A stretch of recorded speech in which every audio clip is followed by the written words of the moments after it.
ವೀಕ್ಷಕರೇ, ಇಲ್ಲಿ ಈಗ ಅಖಿಲ ಕರ್ನಾಟಕ ಬ್ರಾಹ್ಮಣರ ಮಹಾಸಭಾದಿಂದ 50ನೇ ವರ್ಷದ ಸುವರ್ಣ ಸಂಭ್ರಮ ತುಂಬಾ ಸಂಭ್ರಮವಾಗಿ ನೆರವೇರ್ತಾ ಇದೆ.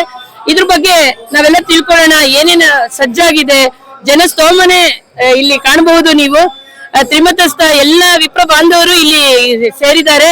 ತುಂಬಾ ವಿಜೃಂಭಣೆಯಿಂದ ಈ ಸಂಭ್ರಮ ನಡೀತಾ ಇದೆ.